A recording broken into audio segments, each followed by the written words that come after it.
And we're now going to hear from our current academic coordinator, Kirsten. Okay, so my first question is, out of the 4 pillars, the pillar of academics is one of the more difficult ones to connect with the others. How would you integrate the academic pillar with the other pillars, and from there tying it all back to culture?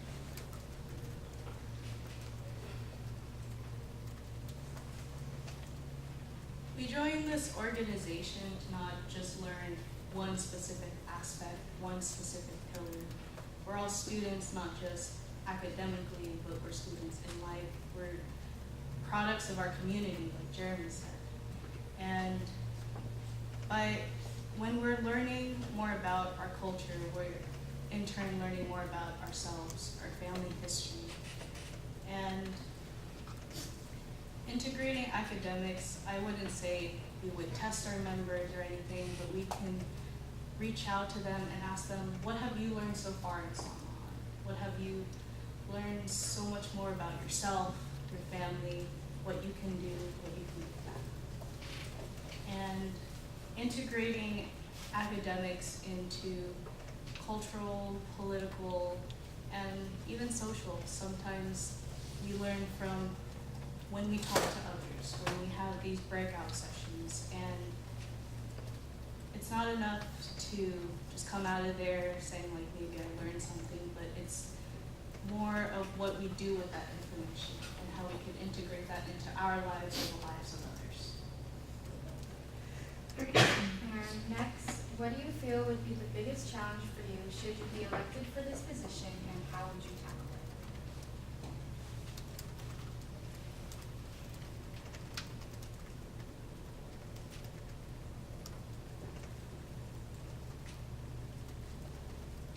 The biggest challenge that I feel like I might face this year if I am elected.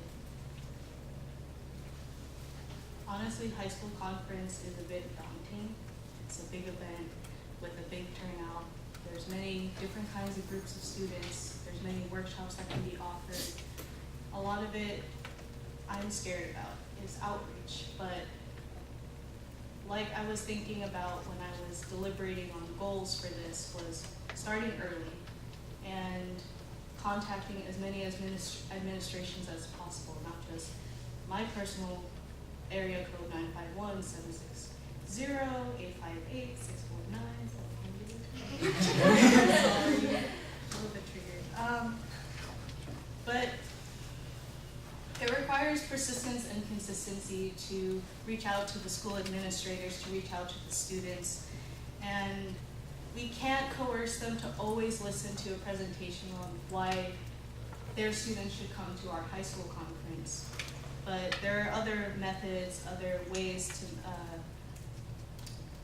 to promote this incredibly inspiring event to other high schoolers, especially working with PR, especially working with community, through the word of mouth to not only the Philippine X community, but also the ATI community, because even if our turnout is not as high as others, or maybe it's even bigger than others, our entire goal is to ensure that our attendees learn something and take it home with them.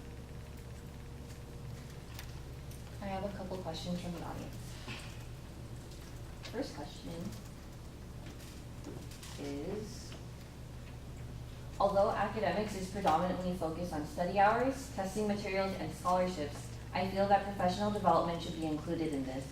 What will you do to change this and offer more of these opportunities to our members, as it will help them succeed in the future? I've noticed that a lot of what SOAR Board, especially what Kirsten has done, has they documented specific events for professional development, not just like the business conferences and workshops from, I think it's the College of Extended Studies, but also like graduate studies. I remember going to one of these events just to have my resume looked over, and it just profoundly changed how I wanted to apply to new jobs, and it actually got me my job today.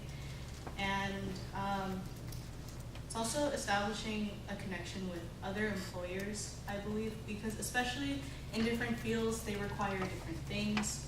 And sometimes I would say we come in to apply for the job market with maybe a different point of view than what is really expected of us. So being able to provide those hands-on activities, or I would say just anything from meetings, or I'm trying to think of the word, workshops would be very, I'm trying to think of the word, I love this first thing, I'm sorry.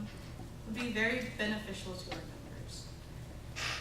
And it's not just sourcing these workshops from our school, but it's sourcing them outside of SDSU, because even community colleges or community organizations have a lot to offer to us young adults about our professional development, especially for our fourth years who are working on the school to work transition. Okay. I have one more question. When it comes to high school conference, high schoolers admit to only attending for social purposes. How would you make high school conference interesting to them to learn more about college and culture?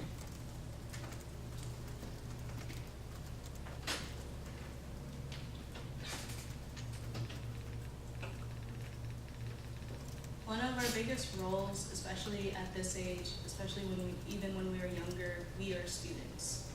And as students, we learn to be able to do something greater than when we're out of school, to be, how would you say this? To be instrumental to making the world better.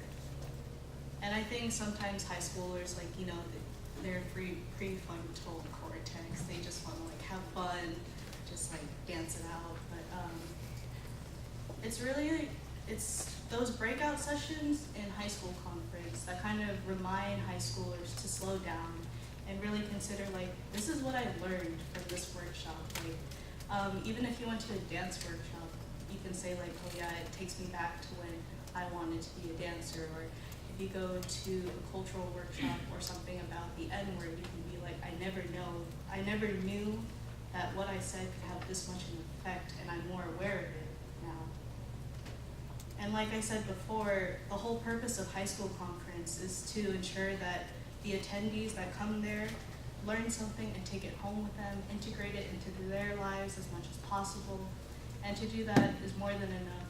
And I would say that it would result in a successful high school conference. Thank you.